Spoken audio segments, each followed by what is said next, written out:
punishment time. You need punishment time, and this time, full, final.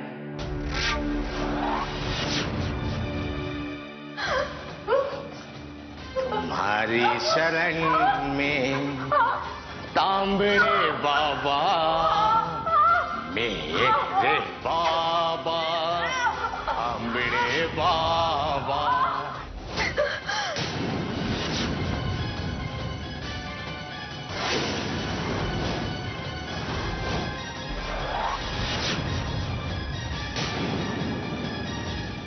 मंजुषा बहिणी, काय झालं?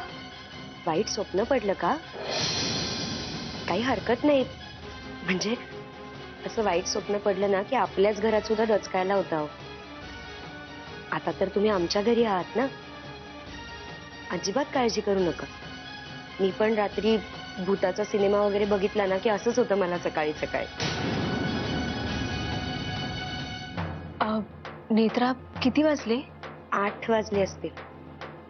बापरे, मी इतका वेळ कशी झोपून राहिले? मी आता खाली जाऊन. वहिनी, रिलॅक्स, काहीच प्रॉब्लेम नाहीये. नाही अगं नेत्रा, माझ्याकडनं असं कधी होत नाही. आज कसं काय? वहिनी, अहो आमच्या घरात आहात आता तुम्ही. इथे कोणी तुमच्या कणपटीला बंदूक नाही लावणार आहे.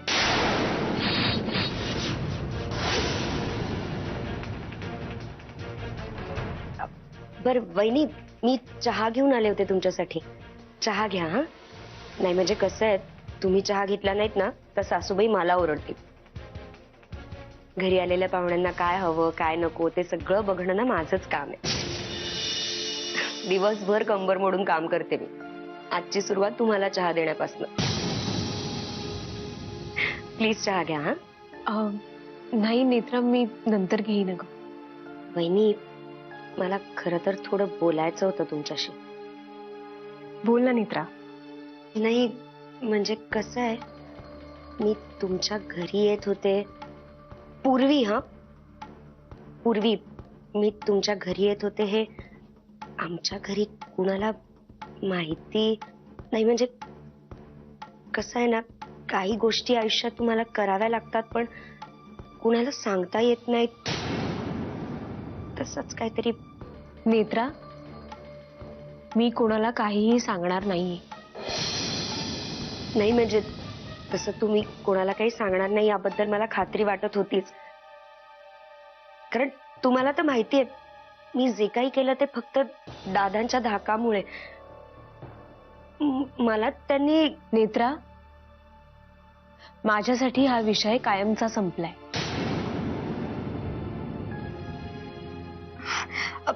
बिस्किट आणू का तुम्हाला चहा बरोबर? नाही अगं, नको. मग टोस्ट वगैरे काही? आणि जेवायला काय आवडतं तुम्हाला मला सांगा ना प्लीज. म्हणजे मग आज दुपारी तुमच्या आवडीचा स्वयंपाक करीन मी खास. हा नेत्रा, अगं विष पिणाऱ्याला पाण्याची चव सुद्धा गोडच लागते. मी येतेच जरा तयार होऊन. आंघोळीसाठी मी गिझर लावून देऊ का? अगं नाही, नको. मी करीन माझी. चालेल, काही लागलं तर सांगा, मी आहे. हा, आले. नेत्रा. काय हो, काही हवंय? थँक्यू. अहो थँक्यू काय म्हणताय मंजुषा वहिनी? कर्तव्यच आहे माझं. मुधोळकरांची सून आहे ना मी. अगं बाई, विसरलेच. हे घ्या, चहा आणला होता तुमच्यासाठी. चहा घ्या आणि मग तयार व्हा. मी आहे. हा,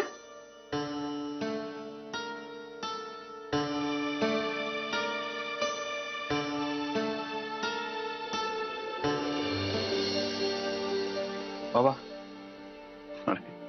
थँक्यू. तुमच्यासाठी विदाऊट शुगर. अरे एवढा त्रास कशाला घेतला विहंगराव? हो बाबा. अहो त्यानिमित्तानं घरातला गॅस पेटतो तरी. एक सांगू विहंगराव, नाही म्हणजे वयाचा मान म्हणून नाही, पण या एकटेपणाच्या शाळेमध्ये तुमच्या आधी दाखल झालेला, तुमच्यापेक्षा जास्त एकटा आहे म्हणून सांगतो. स्वतःचा जीव रमवण्यापासून पर्याय नाही. आज ज्या मनस्थितीतून तुम्ही जातात ते आधीच मी खूप भोगलंय. आणि मग एके दिवशी या सगळ्या एकटेपणाचा खूप कंटाळा आला आणि वाटलं की जी व्यक्ती आपल्याला असं एकटं टाकून निघून गेली ती व्यक्ती कुठून तरी वरून आपल्याकडे पाहत असेलच ना. आणि मग तिला किती यातना होत असतील आपल्याला असं बघून, नाही? असा विचार डोक्यामध्ये आला आणि त्या क्षणी तर मी मरगळत झटकून काढली. म्हणजे एखादी जुनाट चादर आपण सडकून झटकून टाकतो ना, तसं सगळं आयुष्य झटकून काढलं. तुम्हाला कदाचित वेडेपणाचं वाटेल, तुम्ही मला वेडा म्हणाल, पण असे कधी कधी अनेक दिवस येतात की म्हणजे असं सकाळी मी उठतो आणि असा वावरतो जणू की माझ्या शेजारी आसपास बाजूला किशोरी आहे. मग मी तिला गुड मॉर्निंग, आज चहात साखर जास्त तर नाही ना पडली, तर आज कुठेतरी बाहेर जेवायला जाऊन ये असं म्हणतो, विचारतो. हा वेडेपणा असं आहे, थोडंसं मान्य मला, हा वेडेपणा आहे. पण आयुष्य जरी त्या वेडेपणाने आपल्याशी वागले असेल तर मग आपण कशा शहाणपणा दाखवायचा? बाबा, असो, सोडा. Now coming to the point, तुम्ही काय माझ्या ऑफरचा काय विचार केलात? ऑफर कुठली? असं काय करता म्हणजे तुम्ही विसरलात? मी तुम्हाला म्हटलं होतं ना की तुम्हाला जर सत्यजित रावांबरोबर भागीदारी तोडायची असेल आणि नवीन व्यवसाय करायचा असेल तर चांगलं आहे, मी तुम्हाला मदत करेन. तुमचा नवीन बिझनेस उभा करायला माझ्याकडून सगळी मदत करेन मी. तुमचं काहीही नुकसान होऊ देणार नाही मी. आणि मग आपण नाही बाबा, सत्यजित सोबत असलेली पार्टनरशिप मी नाही तोडणार. का?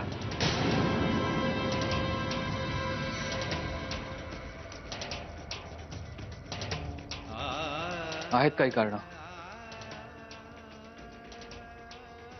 पर्सनल की प्रोफेशनल? दोन्ही. सत्यजित माझा मित्र आहे आणि त्याची सोबत मी नाही सोडू शकत. सोबत त्याची गरज आहे ज्याला सोबतीचं महत्व कळतं. पण ज्याला स्वतःचाच माज असतो, जो स्वतःच्या माजात जगतो ना, त्याला सोबतीची गरज नसते. सत्यजितला आहे, मला माहिती. तुम्ही विनाकारण स्वतःची फसवणूक करून घेत आहात. नाही बाबा, मी स्वतःची फसवणूक नाही करून घेते. एखादा माणूस जर चुकला तर त्याची निंदा नालस्ती करून त्याला दूर करणारा हा मित्र नसतो, तर चुकणाऱ्याच्या चुका पोटात घेऊन जो नातं जपतो ना, तो खरा मित्र असतो.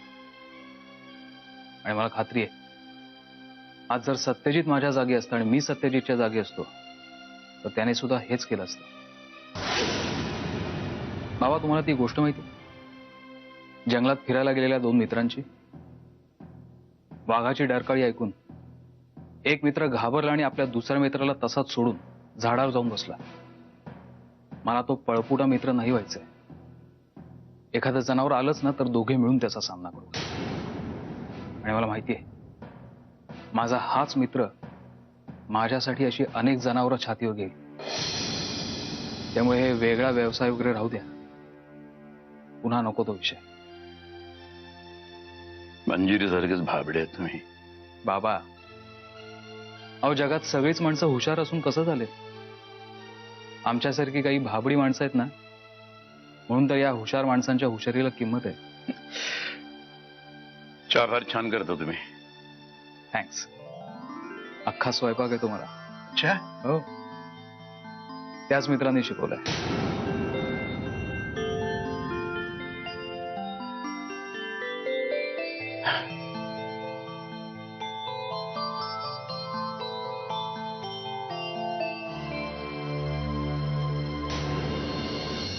आई, मी काय म्हणत होते, आज आपण मंजुषा वहिनींच्या आवडीचा स्वयंपाक करूयात का? म्हणजे त्यांना घरी असल्यासारखं वाटेल. सगळ्यांचा विचार करतेस ग. तुमच्याकडूनच शिकली आहे.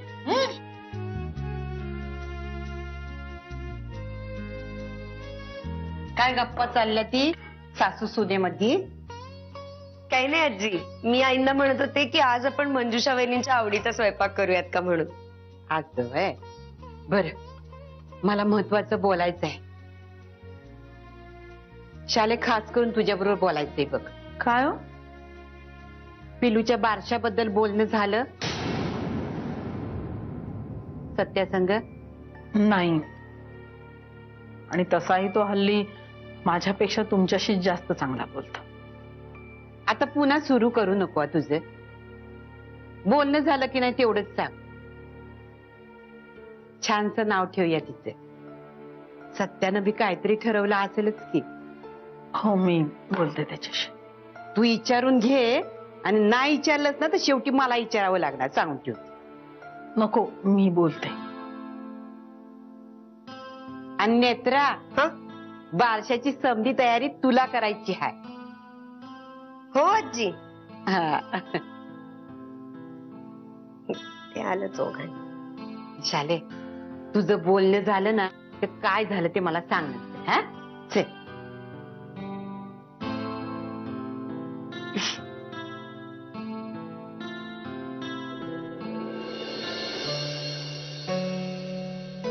प्रिया. प्रिया. सुहास, तू आत्ता? हो, सरप्राईज. अगं तुला भेटावंसं वाटलं म्हणून आलो. पण तू कुठे बाहेर चाललीस का? हो, म्हणजे खरं तर ग्रेट. मग चल, मी पण येतो तुझ्यासोबत. नाही, नको. म्हणजे तू कशाला उगीच? कशाला म्हणजे? तुला सोबत करायला. नको सुहास. म्हणजे मला खरं तर या सगळ्यापासून एकांत हवा होता म्हणून मी बाहेर चालले होते. तू पण माझ्या बरोबर आलास तर पुन्हा उगीच तेच सगळं. प्रिया, प्रिया, अगं तू अशी एकटी राहिलीस तर तू स्वतःलाच जास्त त्रास करून घेशील. त्यापेक्षा तू माणसांमध्ये राहिलीस, त्यांच्याशी बोललीस, हसलीस तर मागच्या गोष्टी विसरायला तुला मदत होईल. असं तुला वाटतंय? मला नाही वाटत तसं. हा, पण आता तुझा हट्टच असेल माझ्या बरोबर यायचा तर ठीक आहे, कर तुझ्या मनासारखं. नको. तुला दुखवण्याचा माझा हेतू नाहीये, त्यामुळे तू कर तुझ्या मनासारखं. जा एकटीच. पण मग मी इथे नसताना तू इथे थांबून तरी काय करणार आहेस? तुझी वाट बघणार आहे. अरे मग त्यापेक्षा तुझी काही कामं असतील तर ती आटप ना. प्रिया, कोल्हापुरात माझी काही तशी कामं नसतात. मी कोल्हापूरमध्ये येतो ना ते फक्त तुला भेटायला येतो. आणि बाय द वे, हे माझ्या बहिणीचं घर आहे. मला थांबावंसं वाटत असेल तर मी थांबायचं पण नाहीये का? बरं सुहास, फाईन.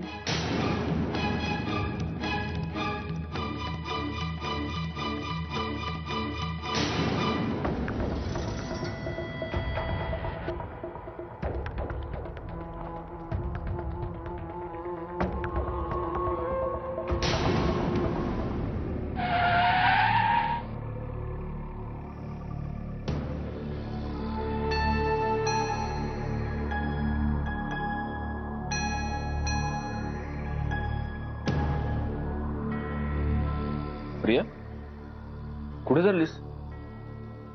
बाहेर चालले. घरात बसून तेच विचार येतात डोक्यात, म्हणून म्हटलं जरा बाहेर पडावं. पण अशी एकटीच? हो, मग त्यात काय? घाबरू नको. आत्महत्या करायला नाही चालले. देवळात चालले. तिथे बसल्यावर जरा शांत वाटेल म्हणून चालले. चल, मी पण येतो तुझ्या बरोबर. कशाला? सत्यजित ज्यावेळी हातापाया पडून विनवण्या करत होते तेव्हा ढुंकूनही बघितलं नाहीस माझ्याकडे. आता कशाला सोबत करतोयस? प्रिया, तू कुठला विषय कुठे नेतेस? मग नको बोलायला लावू मला प्लीज. आणि इथे सीन नको क्रिएट करू. आतमध्ये सुहास आला, तोही यायला तयार होता माझ्या बरोबर, पण मीच त्याला नको म्हणाले, कारण मला एकटं राहायचंय.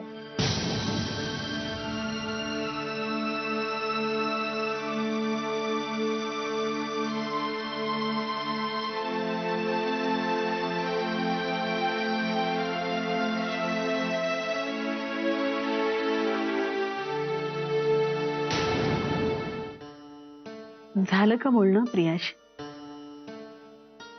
हो, झालं तसं. ऍक्च्युली खरं सांगायचं तर ती घाईत होती. नाही, पण मी पण म्हटलं मी मावशींच्या हातची कॉफी पिऊन जातो म्हणून. एक विचारू. हं? प्रिया भांडली ना तुमच्याशी? नाही हो, भांडली नाही माझ्याशी. पण मावशी, आता प्रियाच्या मनाची जी अवस्था आहे ती, तिच्या मनावर जे दडपण आहे त्यामुळेच ती तशी वागते, नाही का? पण हे सगळं तुम्ही ज्या समजूतदारपणे घेताय ना, मनाचा मोठेपणा आहे तुमच्या. म्हणूनच लवकरात लवकर सगळं नॉर्मलला येईल.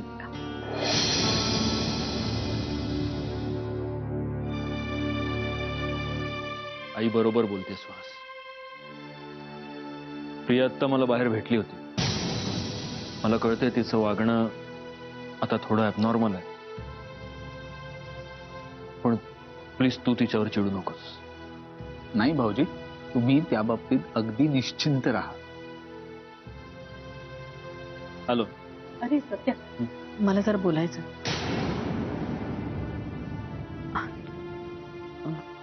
पिल्लूचं बारसं कधी करायचं रे? नाही म्हणजे तू काही ठरवलंयस का?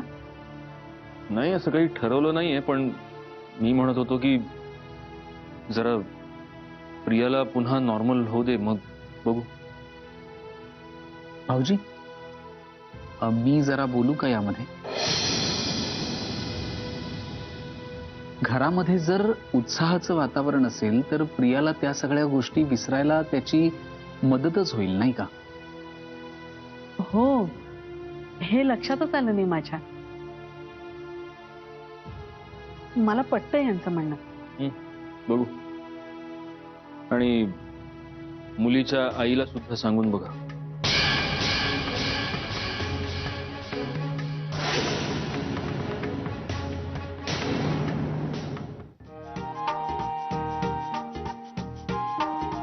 चला चला चला, आता झोपायला पाहिजे का नाही? आपल्याला झोपायला पाहिजे का नाही? चला, आटोपली आंघोळ आमची. चला, गाऊ करा गाऊ करा. लय डॅम्बीच आहे ग तुझी पोरगी. आंघोळीचा पहिला तांब्या अंगावर पडला का नाही की गुदगुले झाल्यासारखी हसती बघ. काय हसती की नाही? काय बघती तू माझ्याकडं? टकमक बघती माझे पिल्लू, टकमक बघत ग माझे पिल्लू. ते म्हणजे रे, अगं हिला पिलू पिलू किती दिवस म्हणायचं आणखी? ते काय नाही, सत्याला मलाच सांगावं लागणार आता. हा, बारसं करून टाका म्हणावं आता आमचं. बच्चे करून टाकायचं, नाव ठेवायचं. चला, आजीला काम आहे ती, पणजी आजीला काम आहे ती. झाली का आंघोळ पिल्लूची? झालं की. कोण आलंय पिलू? कोण आलंय? मंजुषा मावशी आलीये. काय म्हणणार तू तिला? माची म्हणणार ना? मंजुषा माची. हो, चल आता खेळीच्या बरोबर. मी जाते, मला काम पडल्या ती. अगं देवपूजा बी राहून गेली माझी. चला. हो गडू, कोण आहे? कोण आलंय? हो, मावशी आली, मावशी आली. हो, लबाड. अरे बापरे, जमली तुमच्या सोबत. हो ना, लहान मुलं किती निरागस असतात ना. हो ना, निरागस आणि निष्पाप. काहीच कळत नाही जगात काय चाललंय, जग कुठे चाललंय. अगदी कशाचाही थांगपत्ता नसतो. हो ना.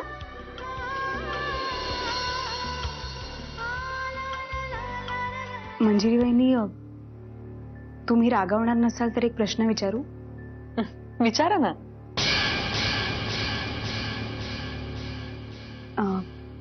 तुमच्यामध्ये आणि सत्यजित दादांमध्ये काही वाद चालले आहेत का?